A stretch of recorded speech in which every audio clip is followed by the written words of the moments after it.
Sometimes when I'm thinking about us, before we got lost and we parted, back to back we would carry on and we'd do anything for what we started. But this time we could break. I'm running dry, everything's the same. We'll try tonight. This time we're not safe and sound, not safe and sound.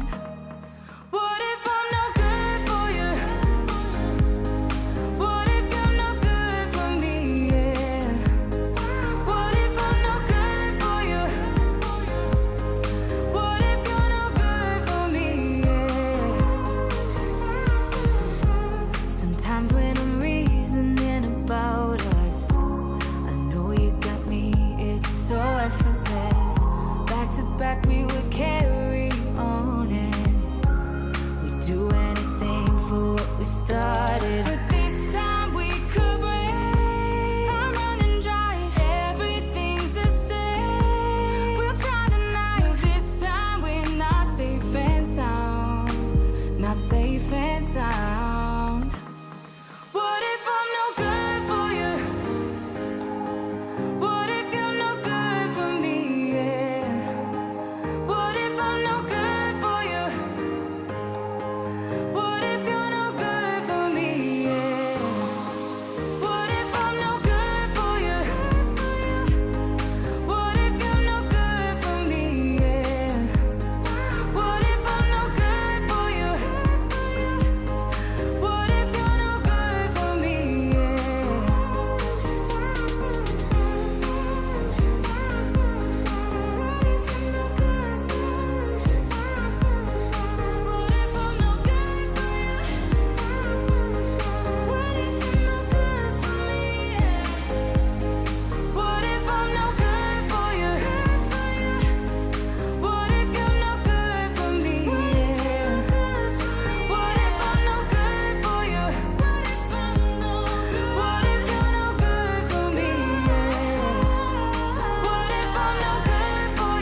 I'm just waiting to see if the internet's gonna die as soon as we start going.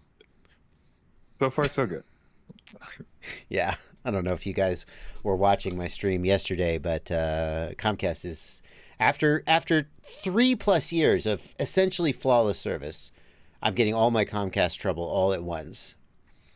Everybody's like, "Oh, Comcast." I'm like, they've been so good to me. But it's great until it isn't.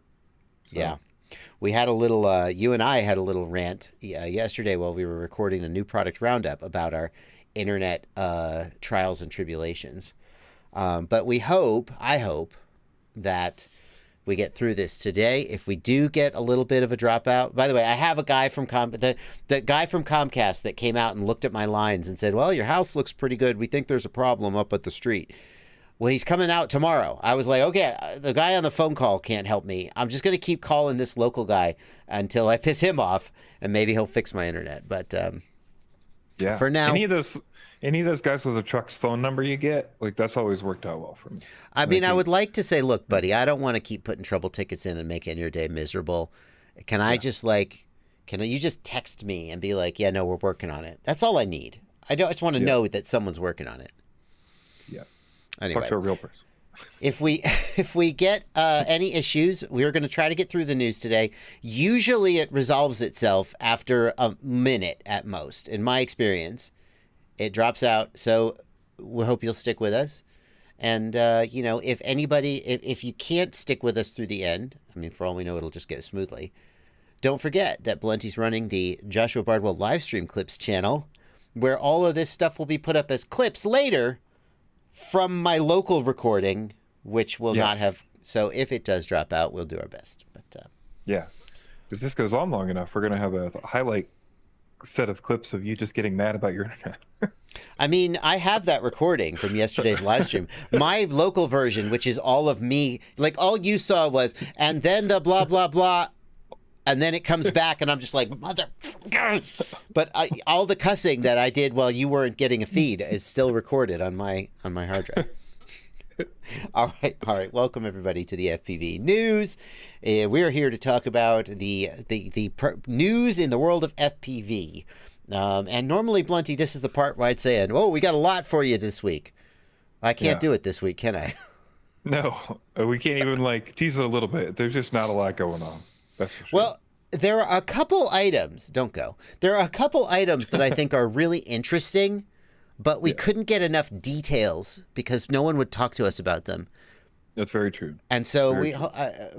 But before we get into all of that, let me just take a second to thank you, beautiful people. This is my main screen. Thank you guys here in the chat. Thank you guys in the Discord, my patrons in the Discord server. So thankful that you guys support me, and I'll be checking out your comments throughout. Although it's not a Q&A stream, but I do want you to know I got you. I got you right here. Oh, get the GIFs coming in. Hang on a second. I do like the GIFs. A little bow here. I like this one. This one, hang on. This one really, to me, where is it? There we go. This is me, but coming out for a live stream. Love it.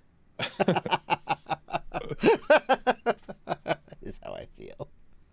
All right, guys. Blunty, let's start, though, with a little bit of DJI news. No. Okay. No. No, you're supposed to. No, that was I was teeing you up there. Okay. There's actually no DJI news, I think, on the entire list this time, which is pretty crazy. People might be excited. Instead, we've got some HDZero news. Yeah. I have to ask, is there a snake in your boot?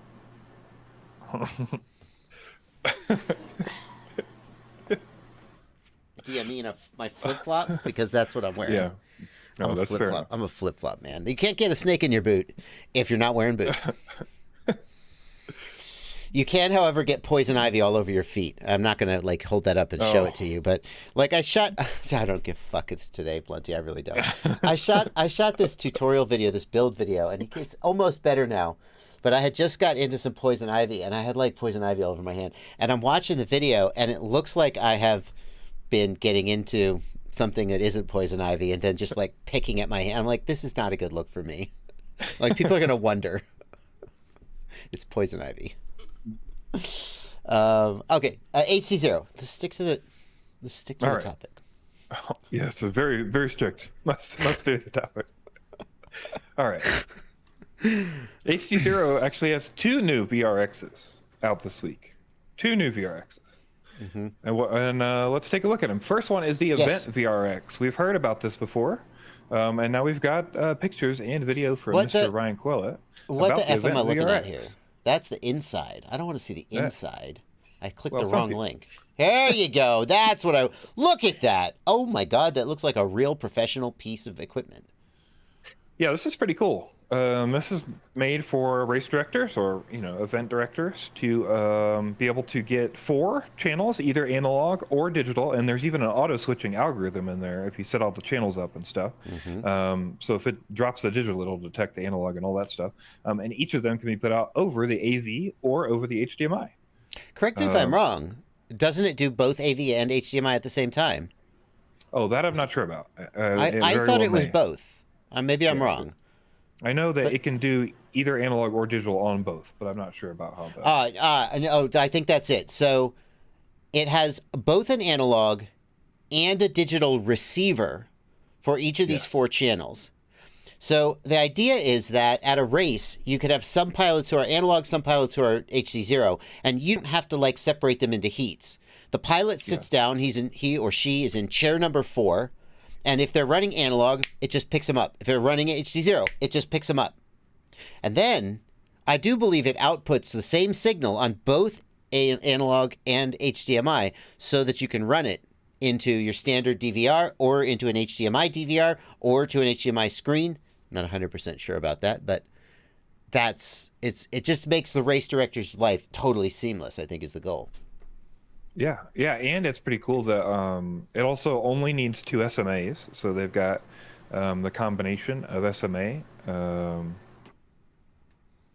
Yeah. Yeah, the Yeah, it's Ryan, got the combination of the SMAs, so there's 2 SMAs. Yeah. the combination of the SMA. So there's only 2 SMAs, even though there's 4 VRXs in the unit. Oh, So because the antenna, of course, the antenna is picking up the whole frequency range as it always does. And then Yes. they are tuning the signal internally. So you only need 2 antennas to pick up all 4. You don't need, oh, wow. That is really slick. Yeah, I nice didn't realize savings for people who are running it. It makes it a lot easier to handle and stuff too. So yeah, pretty cool. Yeah.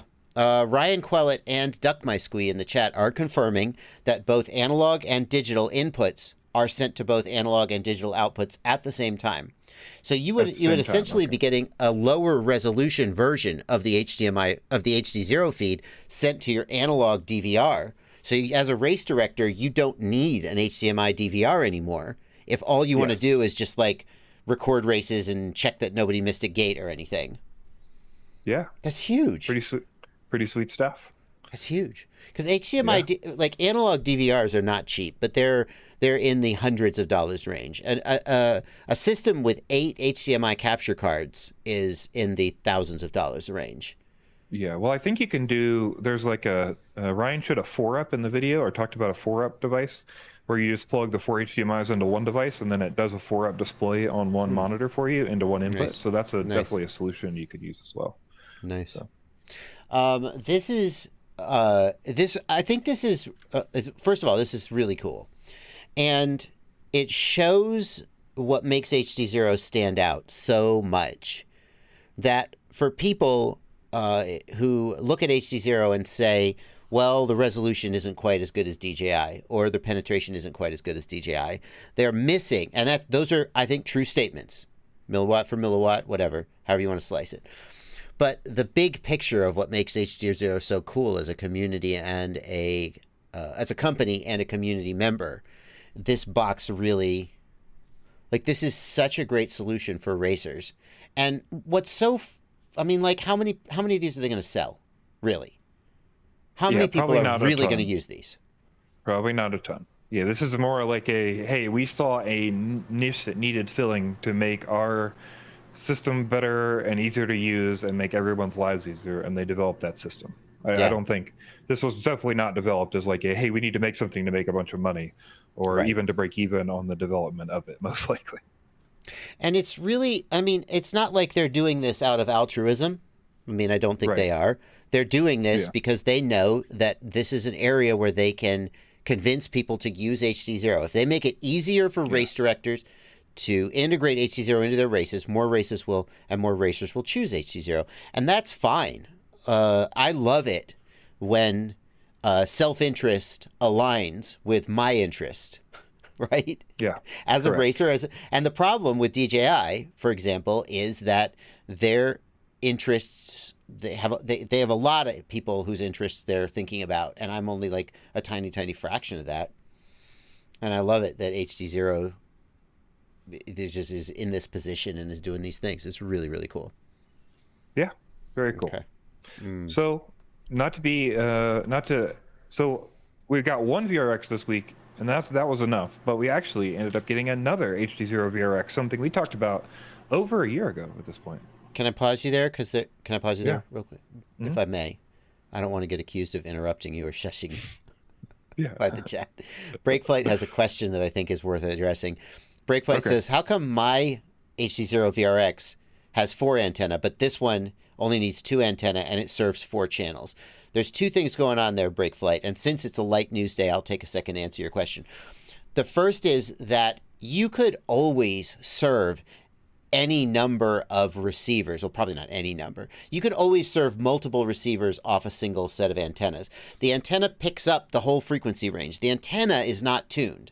The antenna feeds the signals from the entire frequency range into the receiver, and the receiver tunes in on one channel. So it's always been the case that you could split a single antenna to multiple receivers and have them tune in on different channels. We don't do that because we seldom need more than one receiver in a single box, but we could do it. The reason this only has 2 antennas and not 4, though, is that it's tailored specifically for racing. They say, I don't remember where I read this will not have the same range and penetration as, and resistance to multipath and so on, as a 4 antenna receiver. But for racing, it's going to be just fine. And that's the limit there. Yeah, I think one of the, I guess one of the things to consider maybe, and then I'm not 100% sure, but I believe Carl's explanation of how the normal HDZero vRX works is that all 4 antennas need to be populated because it does averaging on the sides, and then those are both fed in the FPGA as 2 separate signals. So I do think there is some validity in saying like, hey, why can't I run 2 instead of 4 antennas if I don't want to run all 4? Like some way to null them out. But I believe the way the design works, and because 4 would be better if you have 4 and you want the best when you're flying personally, I think you're just going to have 4 because that's kind of the best way to design it for a personal person. And like when you're on a race field, you know, like Ryan even mentions, just throwing 2 patches on, a left hand and a right hand, and pointing it at the field. You know, so you kind of get all the cross antennas, and you can pick up both groups. You know, so the left hand and the right hand groups. You just don't need that good of signal when you're doing DVR for races versus like a personal signal. Now you say DVR for races, but in theory, some people could use this. I mean, at races, oftentimes they'll have the same vRX fed into the AV input on the goggles and to the DVR. So this could be used as a racer's primary feed, theoretically. Oh, very true. Yeah. I mean, the racer. My understanding is the racers always have the option to use their own receiver, but if they have a dropout or something, it's on them. Whereas if you're using the race's receiver, then if you have a dropout, the DVR will show it, and they'll restart the race or something. Anyway. Yeah. Okay. Continuing, though, another vRX from HDZero. Go ahead, Blunty. We've got, this is a bit of a weird one, but this came out, this was teased like over a year ago, and there's a lot of confusion about what was in it. We knew what was in it, but it took a long time to come out, and we finally got it. This is the Frsky Tandem X20, which is a new radio from Frsky that has an integrated HDZero vRX inside of it, and a monitor for you to view it on, and an HDMI out port for you to send it to a pair of goggles. Yeah. So we'll go back here. This was teased, as you said, Blunty, a long time ago. And the Frsky X20 came out some time ago, but it didn't have the HD FPV version that they promised. And now it's here. And as we suspected, it's HDZero. And as we know, it is not a 0 millisecond digital video transmission system. Sure. No. I don't know what 0 millisecond even mean in this context. It's nonsense. But what do you think of this, Blunty? It's kind of interesting. I don't really know. Maybe somebody in chat can tell me who this is for, because I don't really know who this is for. I guess if you're already buying an X20, maybe there's some world in which this makes sense for someone. But this does seem like a weird add-on to a radio. Like, I don't know how many people are going to be flying HDZero with the screen, maybe people who are doing wings, but I still think you want some kind of view. I guess it's like a sort of a ground station-y thing that you hold. Makes a little bit of sense. I don't know. It's just it seems like a weird combination of... I think the pricing will play into it. Do we know pricing? I think it's like 5 something, but I'm not sure exactly. What's the premium for this versus the standard X20, I guess is the question. Gotcha. I'll let you... Yeah. I'm not sure that there's actually officially a price out yet. Because you could see, like, there were people who loved the original Tango with the built-in screen. I mean, they're weirdos, and I don't understand them, but they did exist. And they would just run the AV cable up to their goggle, right? And the Tango was there, and you could theoretically imagine doing that for HDZero. It's nice to have the screen on the transmitter as just like a quick check your image, but then you put your goggles down, you plug your HDMI in, and you fly in your goggles. I think it's plausible. Yeah, I guess it does end up where this comes in. I thought I had seen somewhere 500, but I do not see that actually listed anywhere. That may have been like the rumor before. Yeah. So I guess it does end up where it depends on where it ends up. But I think the normal X20 is like 3 something. So yeah. So what kind of a premium are you paying for this receiver? I can't help but notice that it only has 2 antennas. We can confirm that here with the RSSI readout in the upper right. It has 2 antennas, so interesting. It's not going to be a 4-way diversity or whatever the big vRX is. Presumably have a little worse signal. And wonder how long the battery will last. But interesting. Yeah. It's cool to see more options coming out. We had for a long time, we only had a single vRX, the Sharkbite vRX, and nobody could get it. And it was $250, and now we've got a bunch of different options coming out, so that's pretty cool. Boom FPV in the Discord server says it's $540 on Amazon. Amazon pricing is always a little screwy, to be fair. How about if we go to Amazon, how much is the regular Frsky X20? X20S, standard X20S. No, that's the standard X20S is $534. Wow, the X20S is $534. The X20 is $429. Go ahead. Yeah, those aren't even the HD version. So. Yes. Whew. Well, Amazon pricing is always screwy. I don't know if anybody's got the price for the HD version. Boom FB says he's not sure if that has the HDZero. But it's nice to see HDZero branching out. This has always been their dream, to sell components to manufacturers who will integrate them, and Frsky is making that dream come true. If only this could run ExpressLRS, it would be a much... And EdgeTX instead of EthOS. Yeah. We could hope, but I don't know that Frsky is interested in doing that. Yeah, probably not. This actually could be a really good, like, if you get your mind out of the FPV gutter, this could be a really good radio for like a wing pilot. Wing pilot's going to fly with maybe a FPV, no goggles, just fly around the field. You could see it. Yeah, I mean, I'm interested to know what people's interest in this product is. Like, will they actually use it? Because again, you have to buy a $500 or $400 Frsky radio to get the part with the screen and with the HDZero vRX. So it's a nice radio. Yeah, but it's ethos only, and it's like, I don't know. Bingo. Yeah, there's so many like caveats, and it's I don't know. Yeah, Not for me. I agree. I mean, it's got 2.4 gigahertz Frsky built in. Oh boy. And it's got 900 megahertz Frsky R9 built in. Oh boy. So, and it runs on EthOS, which I'm sure EthOS is fine, but obviously OpenTX and EdgeTX are sort of where the FPV community is at in a lot of ways.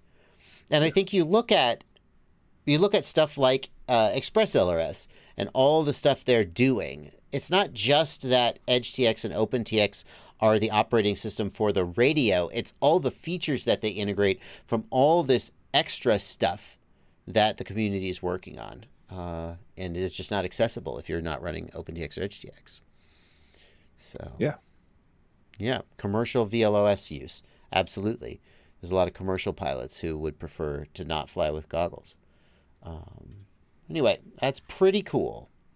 All right, well, we've spent 25 minutes talking about HDZero. Before we go on, let's just take a second, Blunty, and plug a couple of sites. Now that we've got some good content, people are feeling they've got the sort of appetizer of content. Now, before we go on to, actually, that was kind of the main course. Hey, guys, check out itsblunty.com, which is itsblunty's website. You can subscribe to itsblunty's Patreon if you like. And Blunty also does one-on-one calls and remote desktop support if you want somebody to get on the phone with you and help you through your problems. I also do that, but I charge more than Blunty because I think I'm better than him. My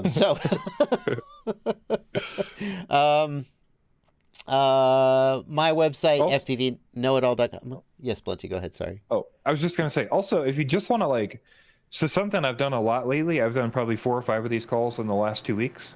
If you want to just ask me questions and don't feel like Googling stuff, that's fine too. Something we've been doing a lot lately is nobody has a problem, but they just are very overwhelmed and they want to figure out what to do. And they're like, hey, I'm new in the hobby, and boy, all these phrases are very confusing, and I don't feel like digging through videos for 3 hours. I instead want to spend an hour on the phone with you and ask about Absolutely. So, Absolutely. Yeah, a lot of people, they have this hang up that you should only ask for help if you've done all the work yourself. And there's a whole lot of angry gatekeepers on Facebook who would propagate that message. I don't agree.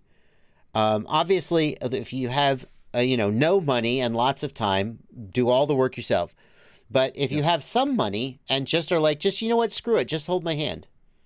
Yeah, absolutely. I will just Happy hold to your do hand. that for you. Yeah, for sure. My website, ultimatefpvknowitall.com. These are all linked in the video description. Home of the ultimate FPV shopping list, where you can find recommendations in various categories, updated every week. Yeah, I often get asked about what ExpressLRS module to use and what to buy for that, and I often show people right over to this website. So. Yeah, it is updated every week. If you notice that it doesn't seem like it gets updated a lot, part of the reason is that we don't just go chasing the latest and greatest. We find solid recommendations and we stick with them, and we update when we feel like it's a really compelling reason to update. And then we also want to remind you that we've got the live stream clips channel, Joshua Bardwell live stream clips. I see we got our custom URL, Blunty. Did you take care of that? We did. Yes, I absolutely did. Oh my God. See, Blunty, you're so on top of it. And there are clips from my live streams. Bone in or boneless wings. See, some educational, some entertaining. And also clips from the news. So we'd love to have you as a subscriber over there. Blunty's running that channel now. 2.38K subscribers. So let's get that number up. All right, back to the news. Thank you guys for sitting through our little pluggables. Why? This is going to tie into our rant at the end. Why is Betaflight 4.3 not out yet, Blunty? Well, a few reasons, but a lot of those reasons are covered in a video that we've got from Mr. Lyman, or as he's called in the video, Limon. Welcome back to the channel, guys. And but Lyman has Ivan Evimov. Lyman is one of the developers who's been working on the configurator. He did the presets. It's a lemon, Blunty. That's why he's limon. It's a lemon. It's the fruit. Yes. Okay. Sorry. I thought it was important we get that straight. Go ahead. So he's got a video here that he talked to a bunch of the other devs who are working on some of the core stuff, and he dug into what the heck is going on and why there's a problem with Betaflight 4.3. What's taking so long? And is it a problem? What's all the issues? And so he covers it really well. I love his videos. They always have some fun elements, and he makes a lot of jokes during them, but still get a lot of great information. So if you're a little bit nerdy and you like a bunch of core information about cool Betaflight stuff, his videos are great. And this is no exception. But we're going to cover a little bit, kind of a breakdown of what the issues are. And so it seems like a lot of the problems stem, and I say problems, but they're really just bugs that are, they're trying to fix, right? Stem from Steve Evans, who went in and essentially fixed the scheduler. So in Betaflight, we have a thing called the scheduler, right? And just like a calendar or anything else, you've got a list of tasks that need to be done, and Betaflight is scheduling those tasks. But the problem is, in 4.2, Betaflight used averaging to decide how long a task was going to take, because there's no other way for it to know how long a task would take. So if an OSD task takes 30 milliseconds this time, and 50 milliseconds this time, and 35 milliseconds this time, and 55 the next time, it's going to average all those numbers together, and it'll use an averaged value for when it decides how long that task will take, and it schedules the next task. I think I see what you're. Can we back up a second? So let's say you're running your PID loop at 8 kilohertz or 4 kilohertz. The idea is that you absolutely must finish everything that you need to do before the next PID loop. You have a window of time based on your PID loop rate. And the number one thing you have to do is calculate the PIDs and fly the quadcopter. And then you've got everything else that you need to do, like check the OSD, read the sticks from the receiver, and a million other things. And I think, am I right? Is what you're getting at that those things might not all fit within one PID loop time? So we have to decide, are we going to service the OSD this loop time? Or are we going to just move on? Right. And part of the problem is that Betaflight has no way of knowing that, because it only knows averaging. Like, it doesn't have any way to predict how long this OSD step is going to take, because it's just saying like, hey, go do this OSD thing, and then there's a chunk of time there that is random. Once it starts, you can't be just like, you know what, I changed my mind, come back. You have to wait for it to complete. Yeah, so there were issues, or maybe you would cut it off and then start something else because you assumed it was done in the scheduler. So that OSD task that should have been finished doesn't get finished because it's cut off for the next PID loop task. Oh, and now like your OSD is in some weird state. Right, exactly. Stuff like that, Okay. right? And maybe it'll only now and then, or maybe it gets dropped sometimes. And so something that we're seeing, or that something that is seen, is if you're running 8 kilohertz in 4.2 on any processor, you're dropping 1/8 of your gyro signals. Like they're just not making it into the loop. And this is because the scheduler doesn't know how long it takes for it to sample the gyro. That seems like a kind of a big deal. Yes, and so that's why we're still on RC. As a core idea, this is why, because there were so many changes needed to break down the scheduler tasks. Essentially what happened is Steve went in and said, instead of, hey, let's do this OSD update, it broke the OSD update into parts. And then all the parts have estimated times for each part to be accomplished. So by breaking each task into smaller parts, you can get a more granular estimate of how long the task is going to take as a whole. Correct. And do a better job of deciding what you need to be doing right now and whether you can finish it in the time allotted. Exactly. Yeah, how much time you have. And it can also mean, it also means that when you have these specific tasks broken out, you can guarantee that specific tasks are done. So, and that's the important thing, because like reading the gyro, kind of a big deal. Yeah. Go ahead. Correct. Yeah. So they can now say like, hey, these set of tasks that do this gyro work can now be always guaranteed to happen because we know that, you know, how long they take on average, but they're only a tiny piece versus instead of estimating 40 milliseconds, maybe you're estimating 3 milliseconds or 5 milliseconds. And it's a lot easier to give that room and those windows. And when you're cutting things off, you know what you're cutting off better and things like that. So yeah, it made the whole system better. But unfortunately, when you break everything into tiny chunks, that affects everything that's broken into tiny chunks. Right. And that means that basically all the software was broken down like this, and that means it created a ton of bugs and issues with how the scheduler handled all these tasks and how long each thing took and all those kind of things, and that had to be worked out over time. And so while it seems like all this happened in early RC, what really happened was this was over 2 years this was happening, and this is we're seeing the tail end of all the scheduler changes. Well, that's what's confusing about it to me. Hold on one second though. Yeah. Rick LeBlanca points out a good thing. It's not just that Rick LeBlanca says if it's more granular, you can spread the task over several loops. So if servicing the OSD would normally take 100 milliseconds and you don't have enough time to do that, you could break that into 3 parts of 33 milliseconds each or whatever and spread that over 3 loops, and you're still updating the OSD plenty. Yeah, or you could say I've got, I'm over the next 8 updates, I've got, 800 milliseconds of free time. So I'm gonna, that's way too big of a number, but we're just saying that basically the idea is that if you've got these extra chunks of time, maybe this one you can update the OSD, and the next one you can update these 2 things, and the next one you can update these 2 things. Right, exactly, and then we can move back around and keep them all updated on time. Right. But as Captain Bry points out in the chat, when you're dealing with timescales so small, it is really hard to debug, especially when you're sort of spreading the tasks out. It's not just like, I'm going to go service the OSD. You're doing a whole bunch of things, not exactly in parallel per se, but maybe a little bit in parallel. And so it's very, very difficult for them to debug. And that leads me, here's the thing that's confused me about this, and it's going to relate to the rant that we have scheduled for the end of the program. It seemed to me like Betaflight 4.3 was nearly ready to release. I don't know if it was in release candidate or not. And then suddenly, it seemed to me like suddenly someone went, you know what, let's just rewrite the whole scheduler. And then everything was thrown in a loop, and we got months and months of delay. Am I just completely off base there?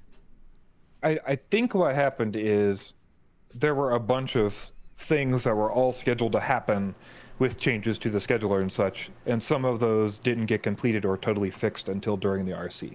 That's like what I can see from the history, but it's not super clear to me. What is super clear to me is Steve has been working on this for a long time, and so a lot of these changes have happened over time and have been developed through different other changes and stuff. So I think it may have just been happenstance with how everything worked out. I do know that the ELRS SPI code was a big factor to show that there needed to be more fixes in the scheduler, because basically it wasn't lining up properly with the scheduler, and there was a bunch of issues. I believe that was like RC1, stuff like that. So Yeah. Yeah. So part of the reason that there's been a big delay, I think that we could split this question into two parts, which is number one, why did Betaflight 4.3 take so long to get into the release candidate stage? And it's been a long time. Betaflight has released in the past at about a 6-month window. There have been longer and shorter times in its history, but there was a period where it was about every 6 months for a couple, I think maybe 2 or 3 times. Maybe a year window might seem sort of reasonable, and we're over 2 years now. And part of the reason for that is that this scheduler rewrite is just really hard and complicated. Right. And it's not like there's a team of 50 guys working on it. It's just like, it seems like there's just like basically one guy. Maybe some other people bug checking it. But the other question is, now that we are in the release candidate, why is it taking so long? And that question, I think, is a little more complicated and relates to our rant. Okay. So you could go check out Ivan Efimov's video, linked in the video description, if you want a more in-depth discussion on the things that are changing and the things that have taken a while. The bottom line is that there are two things. They keep finding bugs and need to fix the bugs, which that's fair. The other thing is that they keep adding features. We'll get to that. All right. Alrighty. Next up. Next up, we've got the drone cinematic of the week. We don't always have one, but we've got another one for you this week. Don't forget to send these in because I'm almost out of them. So news at fpvknowitall.com. Send more to me. And we're not going to play a bunch of cool people the audio because I don't want to. Is there music on this, Blunty? There is music. Yeah, this is all right. I'm not going to play the audio, and hopefully we got a copyright claim because the F1 footage we showed in the previous week. So hopefully that we won't get a copyright claim for this one. But if you want to go check it out with all the music and glory, you can go follow the link in the video description. What are we looking at here, Blunty? Yeah, this is a live concert video of the song "Keep Moving" by the band Jungle, and yeah, pretty cool. Just a live shot with the crowd, and I thought it was neat how they carried them out, and you get a nice, cool, constant shot of the whole song and show. So pretty neat. Yeah, I mean, I'm really digging the work this pilot's doing, keeping it smooth. Looking good. It's always difficult with an FPV drone to sort of make things look good and smooth and like good tracking moves. Whoa, we got, that's, some people are going to get real freaking dizzy about that. That's a great shot right there. That is great. Every time we post... Go ahead. It seems like he has a good idea of like when what the song is, so he knows like when to fly around and what shots to get. And yeah, I do like how he keeps coming back out to get a good angle of the stage and get those sweeping back shots. Always good for the clips later too. But yeah, pretty cool stuff. Presumably, like it seems like he's doing a couple of moves repeatedly. Presumably they're going to cut this in with other stuff for the video, and we're just seeing the single camera shot. This is great. This is really fun. Really fun. Every time I see one of these, somebody says, it's so dangerous flying over a crowd like that. And I'm like, this is surely like a Cinewhoop or something ducted. I don't know. Yeah, definitely ducted. Something ducted for sure. Yeah. It may not even be in the USA, frankly. No, I don't believe it is. It's in Mexico. Oh, I'm sure that their FAA doesn't care what you do in Mexico. Very cool, very cool. You can check out the music and the whole version. Concert footage like that's getting more and more common. I saw Evan Turner, our own local heads-up FPV. He got to do a Lil Nas X concert in Vegas a little while back. Oh. So that was just the coolest damn thing. Nice. Coolest a lot damn of fun. Thing. I'm sure we're going to be, like we talk about every time we look at the cinematic stuff, I'm sure we're going to be seeing more and more of these kind of shots from FPV. So yeah, cool. Next up, we got an event that we want to let you guys know about. It is FPV Dad's first event, and they're calling it Barndo. Barndo 2.0 would be good. Do we have a picture or anything, Blunty, or just this? We don't. This is all we got. I looked around for an event page and stuff, and he just says to message him for the info. So no central page or anything for that. But yeah, he wanted us to let you know about his event that he's having. Called Barndo 2.0 in Trenton, Ontario. So if you're in Trenton, Ontario, there's a big old private property where he's going to have a bunch of challenges and flights and stuff. On the 25th of June. So that's pretty cool. Very cool. Got a lot of sponsors. And got some contest stuff. All right. Well, his information, you can message him on Facebook. That's how he wants you to get in touch with him. So it is linked down in the show notes below, and you can check it out if you're in the BC area. Next, Blunty, we have a relatively long It's Barely news. I guess we're doing good. We're at 6:40. There were several items this week that we thought we would have liked to have had more detail about, but we couldn't get them. So we had to put them in as Barely News because we still want people to know about it, including a interesting stock-related Redcat shenanigan. Well, we don't know if it's a shenanigan, but we're going to start with this one. Walmart. Yes. So we've talked before about Walmart doing drone deliveries, and they've been doing drone deliveries in test markets for a while. And now they finally decided to expand that because the test markets have been going well. So now they're in basically more test markets, but it's quite a few. 5 more states and 4 million more households will be served by drone deliveries for a $4 delivery fee still. They're bringing you up to 10 pounds currently in 30 minutes. Yeah, I believe they're still... I believe they're still doing a radius of 1 mile. So. While we initially thought customers would use the service for emergency items, we're finding they use it for sheer convenience. Shocker! For $4, why would you? Who would not do it for $4? I would do it just to have done it. I saw that Orlando is one of the markets, and I immediately messaged the Rotor Riot group chat, and I was like, guys, episode, clearly, right? Clearly, this is an episode. Like, I don't even know what the episode... Like, Rotor Riot power loops a Walmart drone? Yes. Yes. Yeah. How many people would be in... I know you love the YouTube comment section, Blunty. If Rotor Riot did an episode in any way going near a Walmart drone, how fast would the comment section fill up with people being like, I can't believe you're doing this. This is so wrong. Yeah. I mean, it's pretty cool. I think, let's see, what DB Cooper FPV, great name, points out in the chat is for $4, it's cool to see, but less than a mile is pretty short range, so it's almost not worth it. I think they were still doing last mile because the 10-pound issue was a big thing. Like they wanted to make sure they get... That's a lot of weight. Yeah, Amazon, I think, is only aiming for 7 pounds, but they wanted to go like 5 or 7 miles. And that's, I think, the big difference in the ideas here. Walmart tries to do the last mile or the last couple miles of delivery. So yeah, seeing how close old Walmart is here. I got you. I am. Oh, 1.9 miles. Oh, that's real. I bet as the bird flies, that's real close to a mile.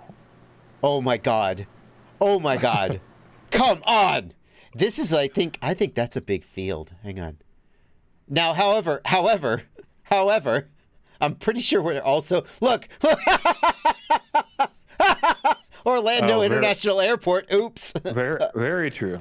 Very true. All right. Well, there may be some complications. I feel like there's potential for a Rotor Riot episode here, though. Okay. Good. So that's pretty cool. If you're in the area, you might want to check it out. And it does look like we'll be getting more and more Walmart deliveries to people by drone. I think people were asking if it was going to keep happening or if they were going to die out. You know, if it was making sense. Mm-hmm. And it looks like they're doing zipline in the 50-mile radius, and then they're doing drone up in the 1 to 2 mile radius. So. What's zipline? Which one is zipline? Zipline's the plane. So they launch a plane instead of a drone, and it's a more long range option. It's really cool. That's cool. Yeah. I mean, if you're only I gotta say though, I mean, again, call me dumb here, but if you're within a 1 mile radius of a Walmart, like just put your pants on and go get your freaking delivery. No. How many people ordered Grubhub or like DoorDash, and they could have just gone to the place and bought it? I mean, I live in the middle of effing nowhere. So well, that's true. I don't know how y'all in the city do it. Yeah, but yeah, I know way too what many you mean. people that It's valid. that order from the thing down the street. So it's valid. Next up, we got some more news about our friend Evan Turner. Evan Turner runs 533, of course, selling his frames and other FPV gear. And they have had traditionally both a United States warehouse out of his dad's garage in Maryville, Tennessee, last I checked, and a European warehouse. But the European warehouse, I think, has been shut down for a while. There have been issues stocking it. And, of course, people in Europe don't want to pay shipping from the United States. So, big news is that 533 and Orqa have signed a partnership deal for, what is it actually, though? Because when I first saw this, Blunty, I thought it was just they're going to do, like, fulfillment for them, and they're going to ship out of their warehouse. But it kind of looks like it's more than that. yeah, in Evan's statement, that's that second bolded section. He says, a couple things here. He says, we are so proud to announce Orqa as an amazing new host of the 533 EU warehouse located in Croatia, which is kind of what you alluded to there, now allowing the EU shop to be filled with more products than ever and immediate access to newest products without waiting. First step to a much bigger relationship with Orqa, and myself, Armando, and the rest of the team at 533 are shaking with excitement. So it seems like shaking with excitement. Wow. It seems like, first step to much bigger. And our EU warehouse seems like a pretty big thing. So it seems like maybe they'll be collaborating on products or working on development with some stuff. It's hard to know yet. We'll have to look for announcements. But we know that Orqa was doing primary fulfillment for Immersion RC before they became sister. They merged. They were kind of working together as sister companies. And Orqa was their primary distributor. And so it's great news if Orqa is going to be doing fulfillment, basically just shipping product and warehousing. I mean, if that was all this was, that would be good because they're good at that. But it's who knows what else 533 and Orqa could come up with. I mean, who knows? It's exciting stuff, though. Somebody did wonder, though. Evan Turner, big on HDZero. He famously raced HDZero at Nationals last year. Orqa developing a competing FPV system.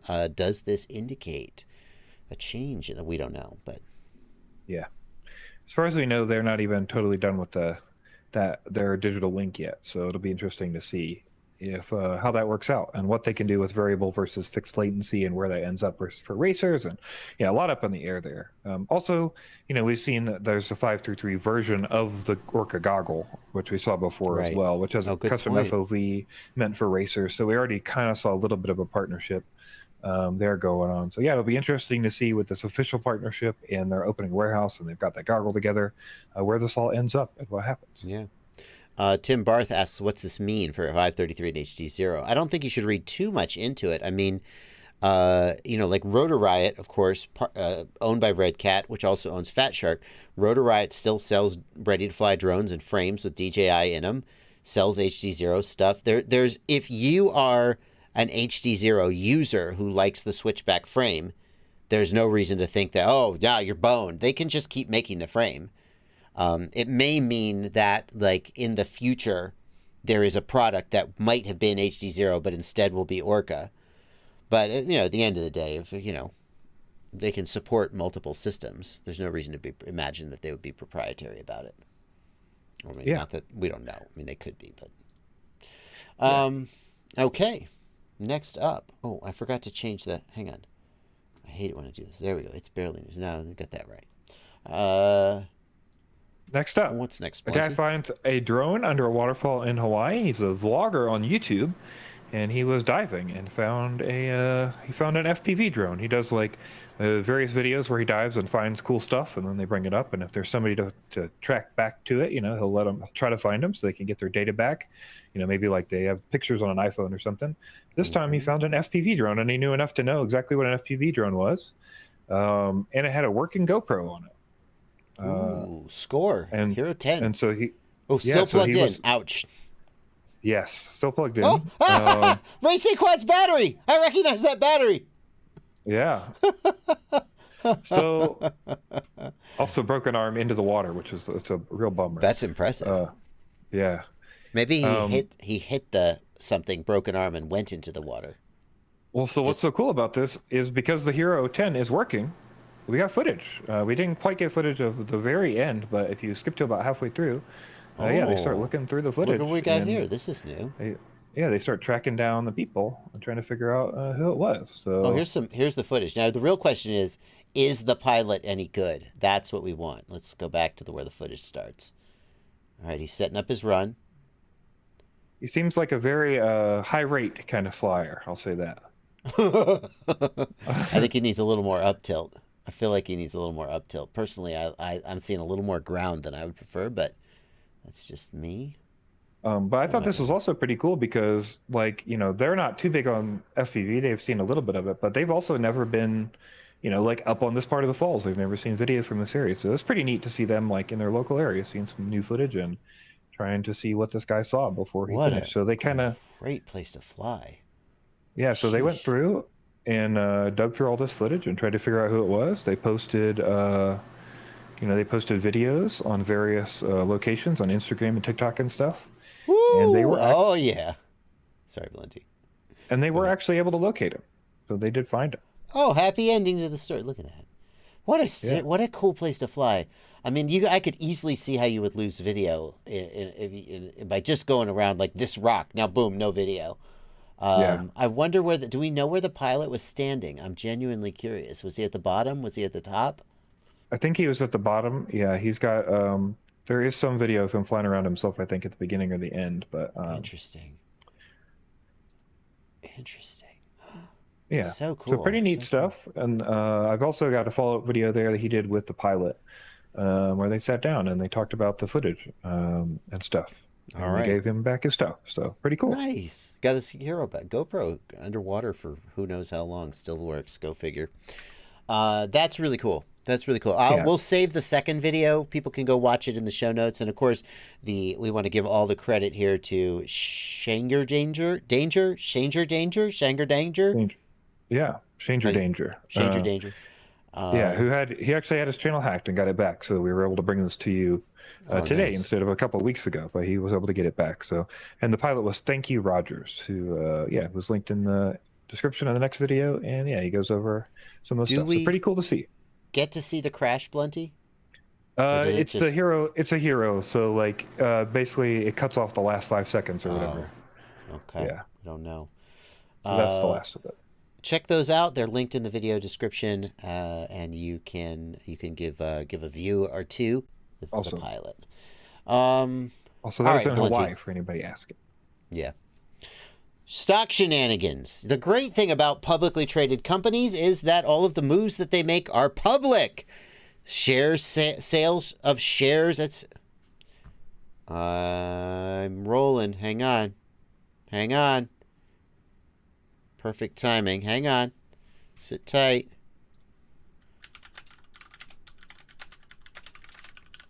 You're still here, Blunty. I still see you. I've still got Discord.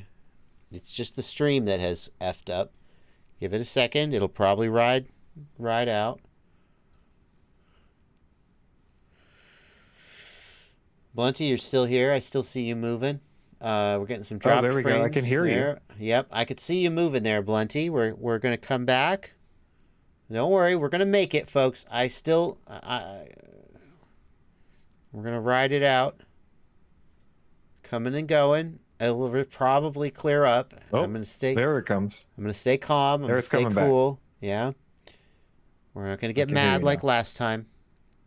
I'm going to keep my cool, and it'll sort itself out and we'll get it back. Who's that?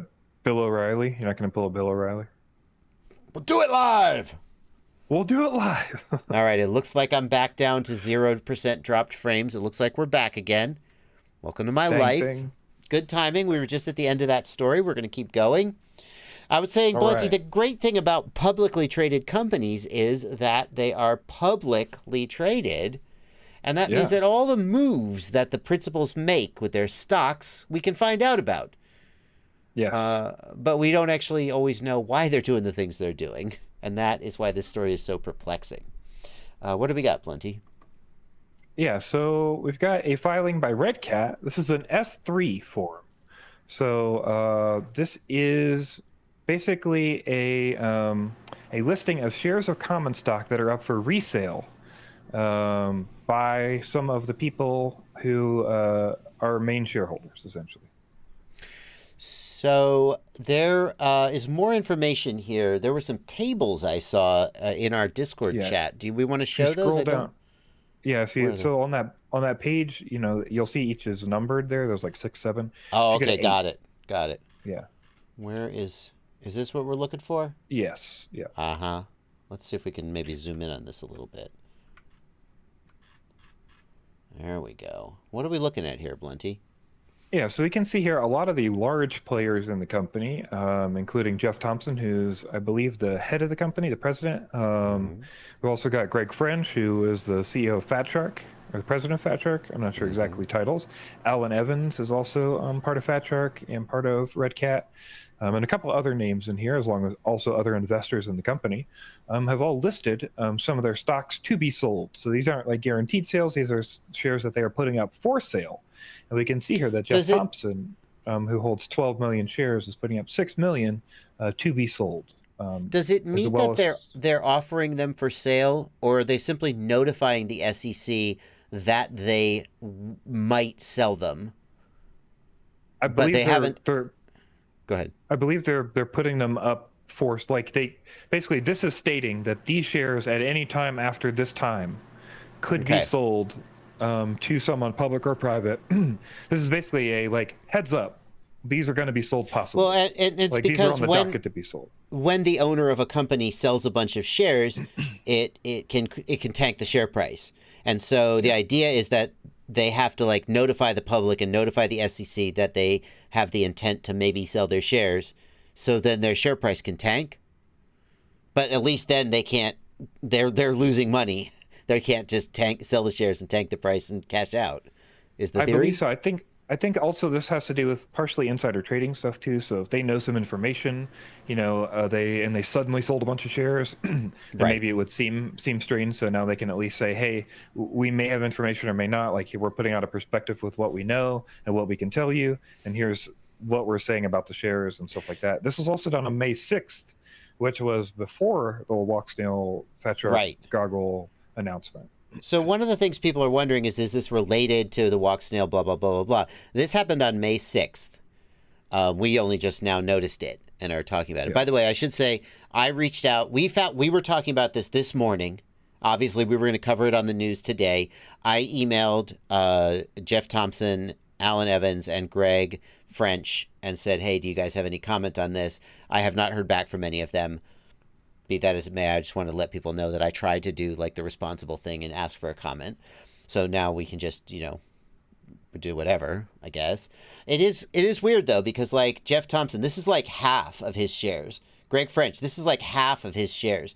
Half of the, whoever this guy is, almost all of this guy's shares.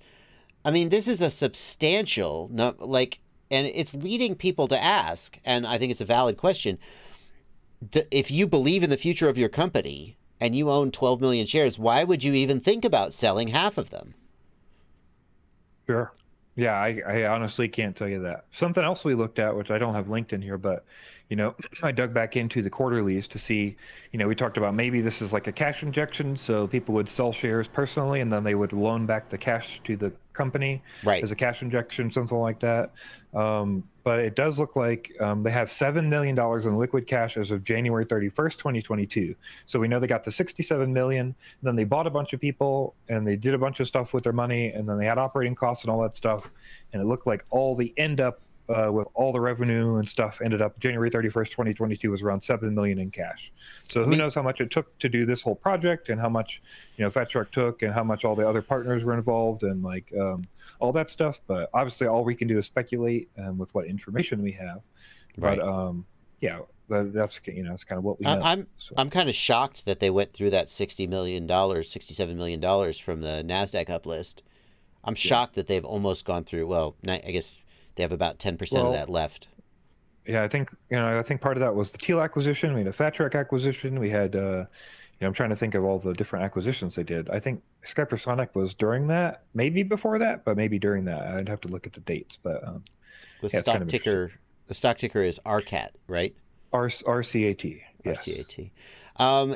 It's weird, and it like, I'm kind of curious. Like, they're not obligated to make a public statement, and frankly, a lot of times principals of a company, of publicly traded company, are limited in what public statements they can make by the SEC.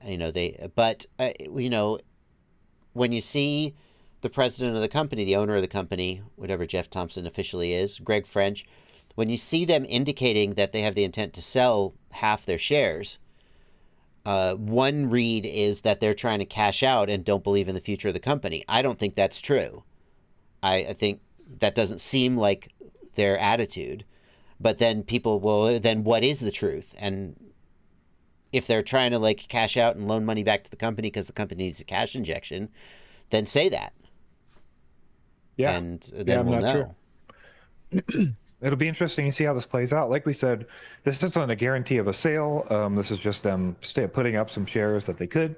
They could also trade the securities for other stuff, settle short sales, like basically anything you could do with stock, they could do with this. They could. I mean, theoretically, they could just sit on it forever and never sell them. But at least maybe they just all said, you know what? Hey, maybe we'd like to sell at some point in the future.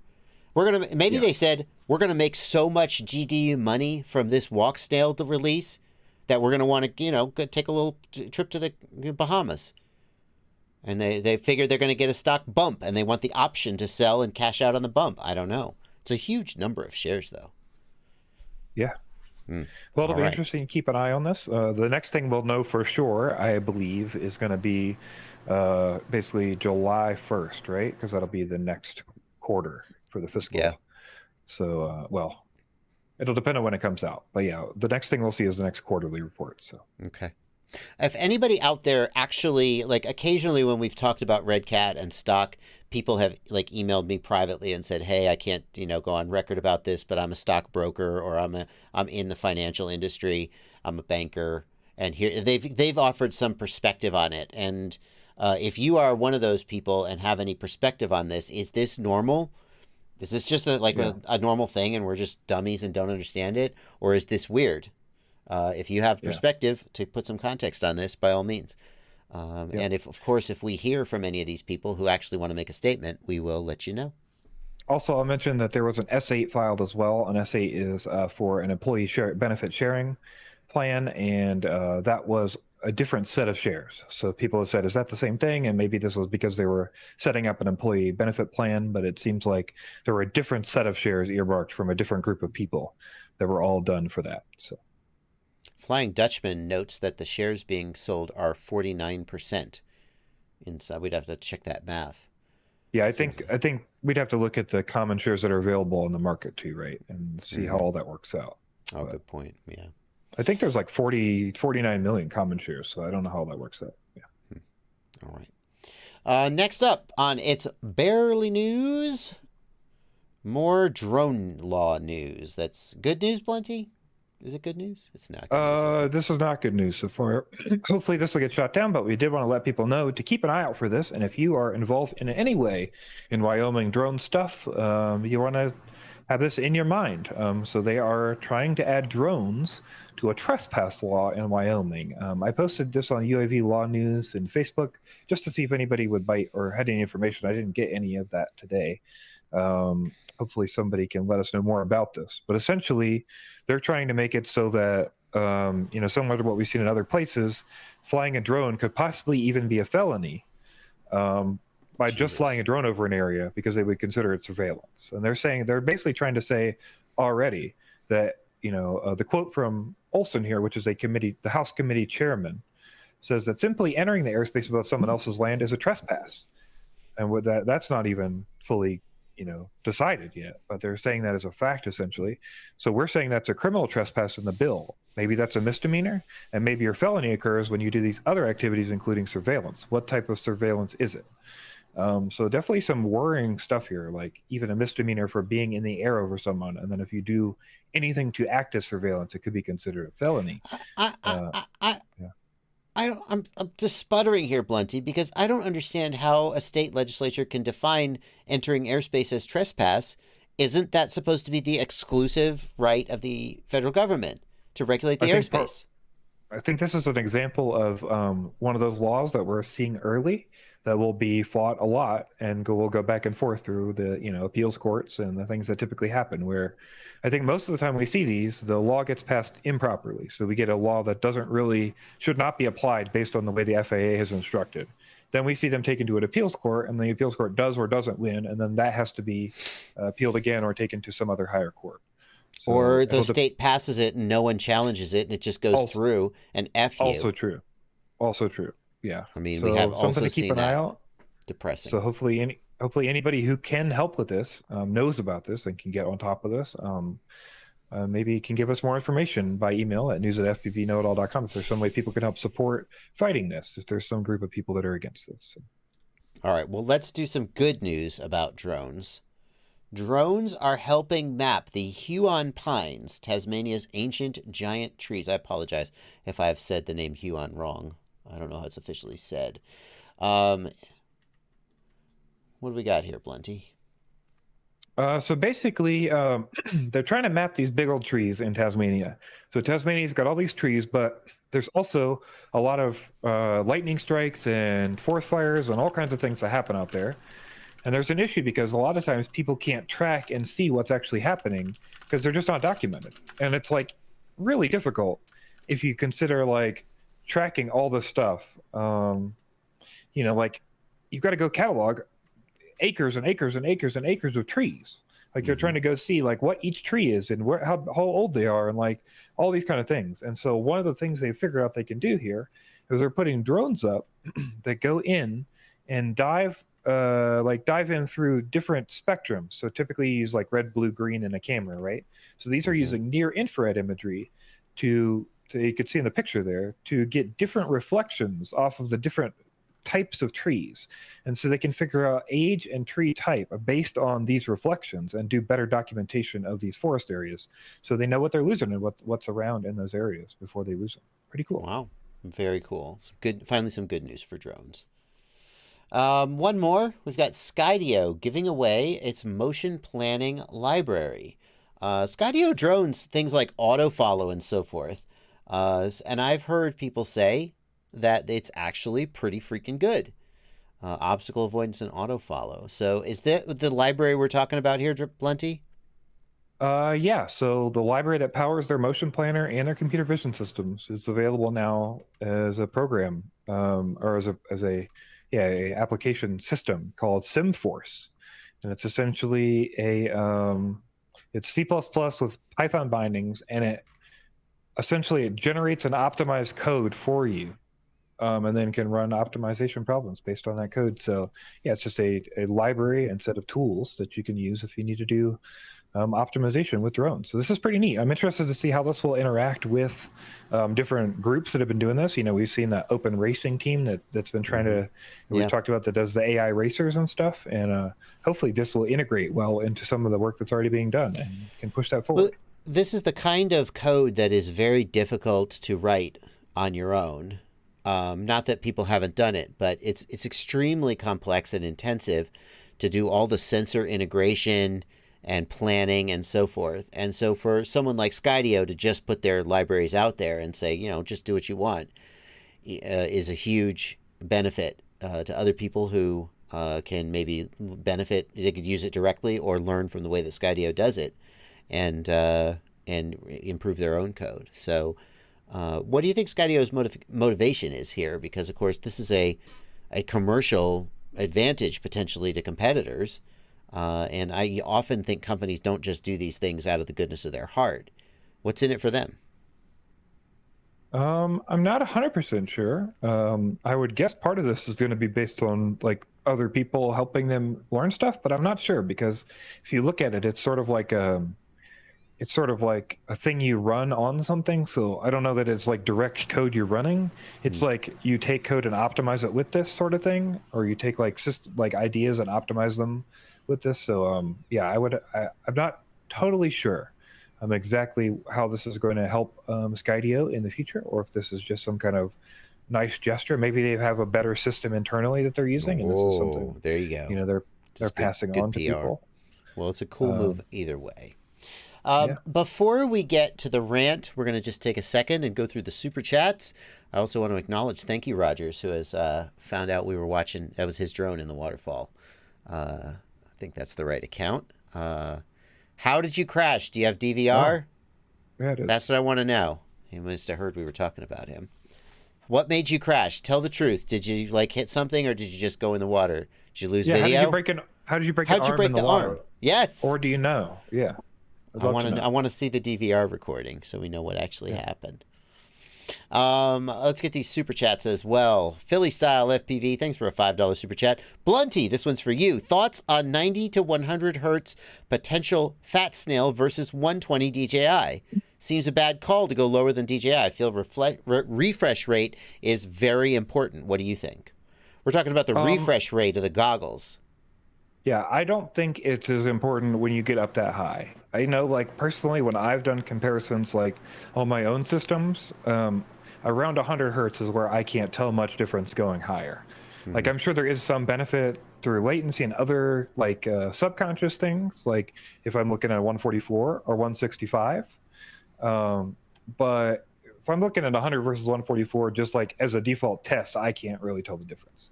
Yeah. And so I think, like, for me, as a convenience, like, happy, fun flying factor, I doubt I'm going to notice the difference. But I don't know. I'd be interested to fly both and find out. I don't expect it's going to be a deal breaker. Just that part. I think the other parts maybe deal breakers, but not that. Yeah, you know, gut check wise, you know, we fly with 60 frames, 30 hertz frame rate, NTSC and PAL 25 or 30, 50 or 60.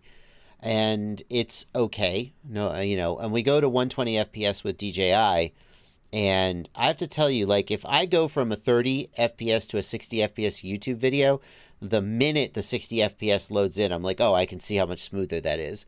If I watch a movie on my television with 120 FPS or 240 FPS, you know, motion smoothing turned on, immediately I'm like, oh my God, look at that. I can totally see that it's happening. But when I fly the DJI FPV goggles with 120 FPS screens, I don't know why. I don't, like, immediately go, oh yeah, that's so much smoother. The latency is lower. That's true. But, like, if you gave me a 60 FPS system with 4 millisecond glass-to-glass latency, or a 120 FPS system with 20 millisecond glass-to-glass latency, I'm not sure that that FPS would be the deal breaker for me. Ultimately, like you said, we just got to fly them. Yeah, absolutely. All right. Thank you, Philly Style, for that donation. Brandon Weinbrenner, thanks for a $20 super chat. I just built my first drone using your Impulse RC Apex build video. Thanks for all you do to help noobs like me get in the hobby. Thank you so much for that donation. And Dwayne Dane. Oh, I got it right. He gave a pronunciation guide, but I guessed correctly how to pronounce D-E-G-N. Dane. $20 super chat. Aerial Armor records drone data in many large cities and sells it to the police. I didn't know this. I also did not know that. DJI flyers should be aware how your drone is detected and tracked. Is this remote ID by Pilot Institute? I mean, we know that DJI drones are broadcasting information for the Aeroscope system, and that information is not encrypted and anyone can pick it up. So that's what he's talking about. Aerial Armor runs Aeroscope systems. So. Okay. Yeah. I mean, that's the thing. I think a lot of people didn't know that Aeroscope existed before it became a focus of the Ukraine conflict. I mean, many people did know it existed. Yes. Yeah. But a lot didn't, and it came to the public's attention. So yeah, if you are flying DJI, then people know where you are and where your drone is, and all kinds of other information. And that's just what you sign up for when you fly a DJI drone. Bear in mind, though, DJI FPV system, the air unit, the Vista, and so forth, does not have any of that stuff, as far as we know. I can confirm it does not. I know somebody who tested it. So. Yeah. So if you're flying in Mavics and Phantoms, and I don't know about the DJI FPV drone. I would assume that does. I would also assume it does. Yeah, but the air unit and Vista does not. Yeah. All right. So we're still FPV pilots, still good for now. Boom FPV has given us a link to the crash. Do you want to watch the crash? Sure. It's in his... Yeah. All right, we're going to watch the crash before we wrap up. I can't resist. They show the crash at 24:16. He's got this. Oh, and look at this spike in. I got the retention graph. Right at the end of the video. Haha, joke's on you, sir. I skipped right to the end. It's a good looking. That's pretty good looking now that it's stabilized. Looks pretty decent. This must be our pilot. Oh, we're doing some backwards in a whoopee stuff. This looks way better than what I saw off the GoPro. I was watching the GoPro and I was like, this guy looks like kind of like a noob. This looks like good footage though. It was fresh off the GoPro. It wasn't color graded. It wasn't. Yeah, I know. Just shows you what a difference it makes. 100%. Oh, hang on. Where's the crash though? He said it was at 2416. Oh, I wanted the crash. I did not see it. 129. I'm sorry. Maybe that wasn't his footage. I'm all complimenting this guy's footage. It's not even his footage. Now it's super awkward. All right, here's the DVR. That was a good move. Oh, he tried to do a... Yeah, that's how he broke the arm. Okay. Watch it one more time. Okay. Okay, can I... Oh, yeah, no, that's just a rookie move right there. Yeah. Miscalculated. Yeah. Okay. Thank you, Rogers confirms that was their footage. Their footage looked badass, man. Yeah. Okay, cool. Folks. That is going to do it for the FPV news today. We are going to get out of here. Thank you guys so much for coming out. We got a rant, right? Oh, shit. You wanted a rant? I forgot all about our rant. No, we can't. We have to do the rant. I'm sorry. See, I put the rant off till after the super chats and then in my brain and we were done. You're right. Thank you, Blunty. We have a rant. The rant is... Can't tease it and not do it. We got to... No, obviously. My bad. Thank you, Blunty. The rant is about Betaflight. Yes. Hang on, I have to change the title. What is the thing that you told me before the news that made me start ranting and make this... Tell the people what you told me. So in this video with Ivan Efimov we looked at earlier, one of the things he talks about in the new features is a GPS change. So they've done a GPS rescue change for a bit, and that kind of had to happen because the GPS rescue had issues. But one of the other GPS you're saying there was a serious bug that needed to be fixed before the release was put out. Okay. Because of changes in the failsafe code, yes. So basically, there were changes in the failsafe code that needed changes in the GPS code. However, while digging in there, in the GPS code, CTZ Snooze decided to add some extra features. And one of the features he added is a return to home feature, where now the drone will come back to you and land on its own and disarm itself. Blunty, what typically is the definition of a release candidate? A release candidate is typically where you've got all the features set, and then you're just trying to test all the features out to make sure the features are good, and then people can use it. So would you normally be adding new features to a release after it enters release candidate? Typically, no. Exactly. Betaflight developers, stop it. Like, I understand there are things that needed to happen and bugs that needed to be fixed, and we've all been in release candidate way longer than we expected to. And I understand you're working your asses off and you work for free and you don't need some asshole YouTuber yelling at you. But there is no excuse for you to be adding new features to a release candidate. Very true. I don't care how much you like the features. We're in release candidate. You did this, not me. You decided this was a release candidate. As soon as you said this was a release candidate, it's feature locked. Fix the features that are in it. Fix the bugs and give us... Here's the reason this is a rant, Blunty. Because there are so many people right now who cannot... Oh, just go back to 4.2. You don't need... Yes, you do need to be on 4.3. Who needs to be on 4.3? Well, so you need to be on 4.3 if you run ExpressLRS, SPI. You need to have it if you need to run the Ghost protocol, so Ghost, GHST. Let's see what else. You need to have it for the BMI 270 gyro, which a lot of flight controllers are coming with. etc. So there are people. Yeah, Betaflight 4.3 has been in development for so long, and it's been like, oh, it's in release candidate. Oh, well, we can probably release some hardware. You bought a Happy model Mobula 6 with Express LRS built in, SPI receiver. There is no 4.2 target for it. You have no choice. And here's the thing. One of the releases will fail safe if you set the PID loop over 2K. And one of the releases might brick your gyro. And there is no release of Betaflight 4.3 that is actually 100% bug-free and safe for you to use. So stop adding new features and fix the stuff you got. Yes. That's my rant. Yeah. Hopefully it'll be 4.4. Hopefully it'll move to 4.4. That's what people are saying in the chat. Yeah. Ivan says in the video that it's being debated whether it's going to be 4.3 or 4.4. So obviously we're both heavily in the please wait for 4.4 camp. Like, I don't care. I mean, I do care, but it's your rules. It's your rules. You decided what a release candidate. I mean, they could just be like, once you put something in release candidate, we all expect it to be feature locked. That's what I expect. Stop adding new features. Yes. Okay. Limon left us $6 in super chats. No message, just thing. I guess that means he supports us. Or maybe not. Okay. It's just really frustrating because normally if you don't like what's in a release candidate, you just go back to the last major release and you're good to go.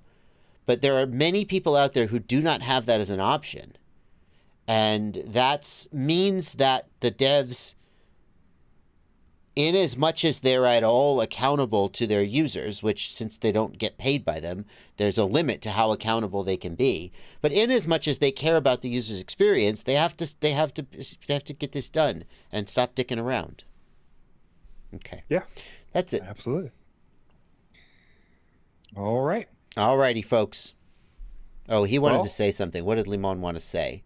GPS changes are still under discussion. Most likely it will be for 4.4, not 4.3, so we're good. Okay. Yep. All right, good. I hope so. All righty, folks. That is going to do it. Now you got your rant. We're going to get out of here. Yeah, Happy we flying, appreciate everybody. you being here, as always. Don't forget, hit that subscribe button, hit that notification bell, check out the Clips channel. Check out the Livestream Clips channel. Blunty needs it. All right. It's 7:20. Let's get out of here. Later, Blunty. Later, you guys. All right, man. Thank you.